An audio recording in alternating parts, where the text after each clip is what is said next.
Hi, I'm Leonila Mendoza and I ask, do you know yourself? So this is the time that I want to know myself, that I really who I am. I really want to join a pageant because when I'm joining the pageant, I really see and who I am.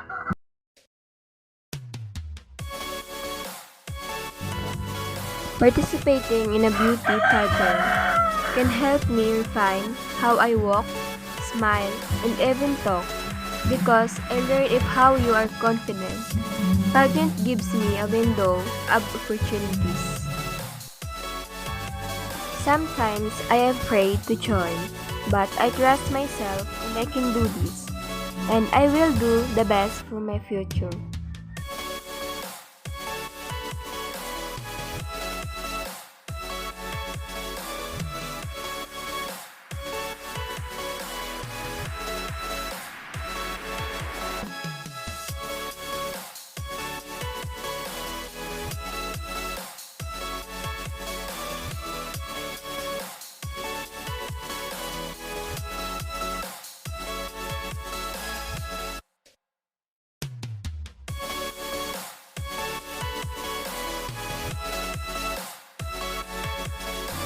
There are so many things that I learned about myself, but also about communication skills, leadership, interviews, and voice.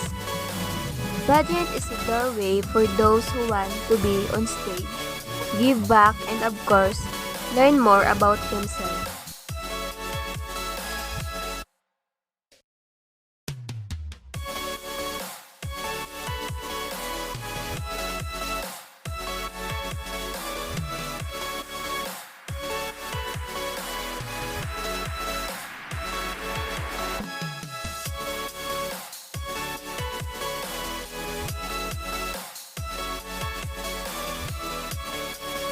And next is my habit is playing guitar.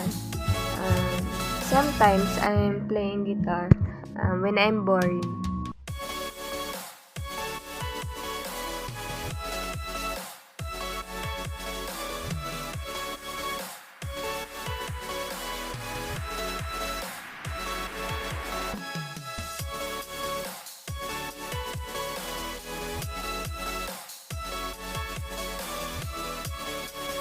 So, while playing, I often feel my aggression, my sadness, any anxiety, leaving my mind in body.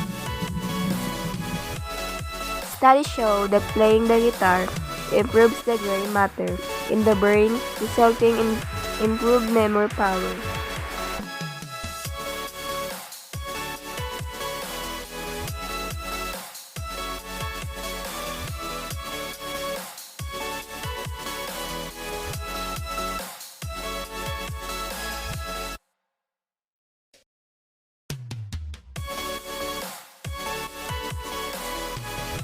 Think about understanding yourself.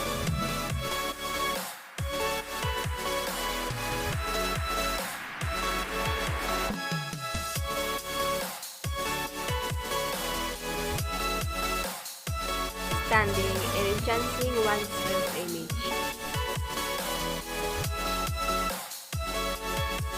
What is the self? So, the self is made up of many self-perceptions, abilities, and personality, characteristics that are organized and consistent with one another. Rogers contends that self-concept play an important in personality because it influences human behaviors, feelings, and thought.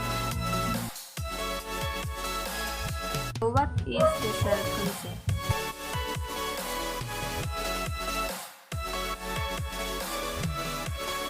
It refers to people see or describe themselves.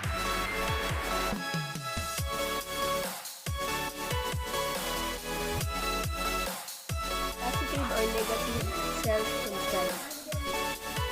So, a positive or negative self-concept reflect a dominant or prevailing trend of positivism or negativism in the self. So what is a real self? The real self is the image or picture of the self based on a person, actual experiences, own hand represent how he or she really or actually sees himself or herself.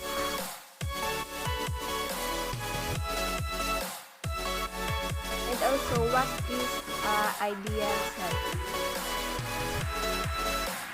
Ideal self is the self based on one's hope and wishes.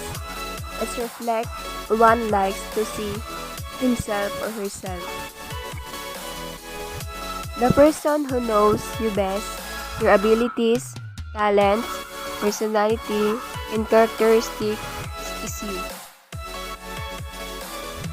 Self-esteem means is an individual's subjective evaluation of their own worth.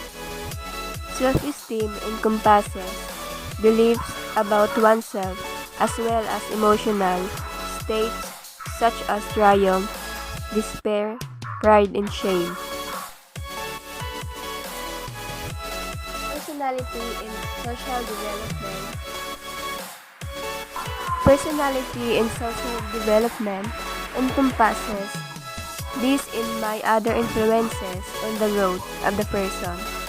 Social and personality development is best understood as the continuous interaction between the social, biological, and representational aspects of psychological development.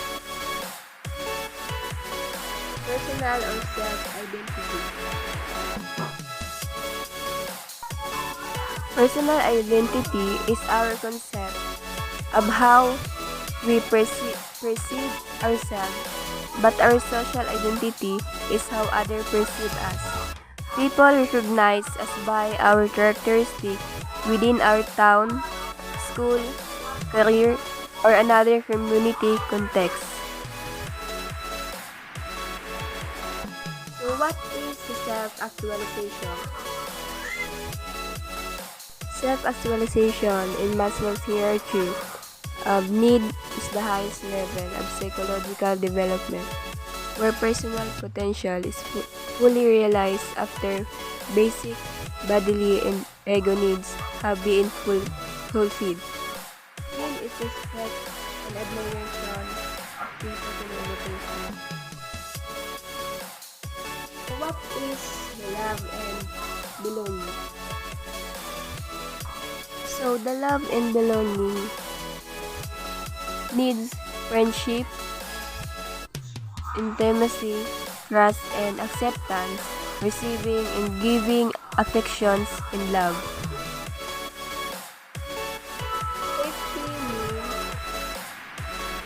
Safety or security of body, of employment, of resources, of morality of the family, of health, of property. Is a physiological. So physiological is breathing, food, water, sex, sleep, or homeostasis, excretion. Physiological needs. Physiological needs for survival comprise of food, water, shelter, clothing, and sleep. People would first be concerned with satisfying these needs over the others. After satisfying the needs, they can advance to the second level or safety and security needs. And also deficiency needs. Deficiency needs refers to the physiological, sleep, food, and physiological safety, love, esteem needs. On the other hand, growth needs are those at the higher level, desires for truth, beauty, and justice. So, the guardian's need.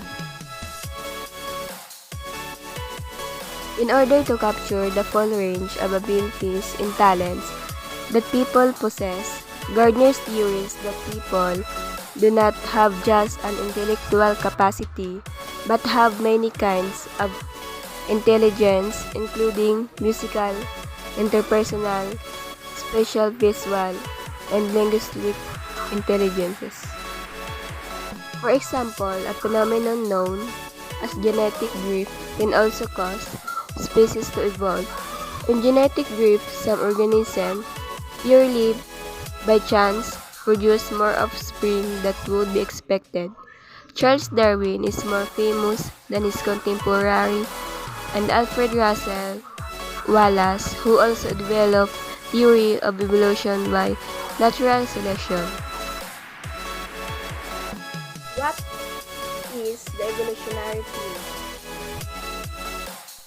Evolutionary theory is the area that focuses on further development and refinement of the modern synthesis of evolution and genetics. Next is drive reduction theory. Drive reduction theory, a theory of learning in which the goal of motivated behavior is a reduction of a drive state. It is assumed that all motivated behavior arises from drives, stemming from a disruption in homeostasis, and that responses that lead to reduction of those drives tend to be reinforced or strengthened. And also the optimal arousal theory. The optimal arousal of motivation states that we seek to attain optimal arousal level because by achieving the optimal arousal level, we can perform at our best. We know that we have reached the optimal arousal level when we are comfortable physically, emotionally, and intellectually. Next is what is cognitive approach?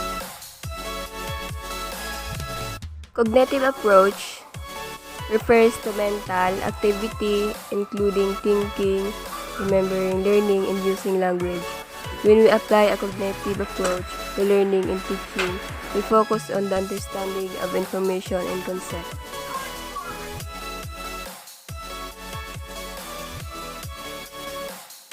Understanding yourself is about learning why you make the choices you make, learning what shapes you into the person you are.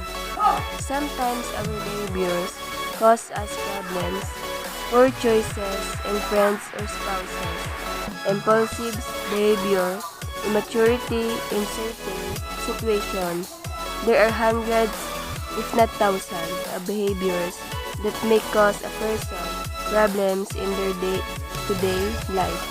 Sometimes understanding why we react the way we can be very helpful in making changes to unwanted behaviors.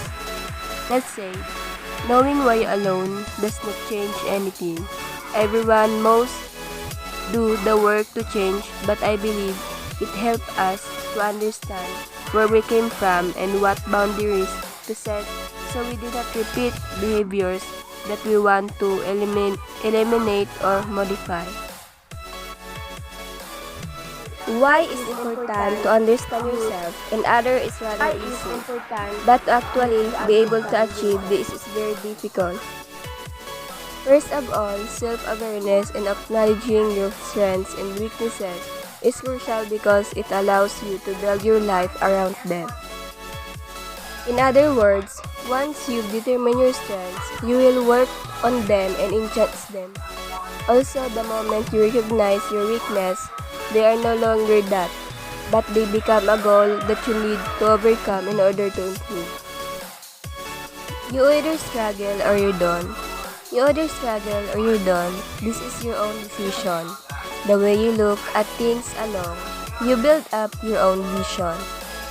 Please tell yourself that nothing ever should you make you worry in this way. No one should ever get the power to make you sad and not okay. It's hard sometimes because we believe this is one in the one out of many, but do we want this person still to make us feel really unhappy?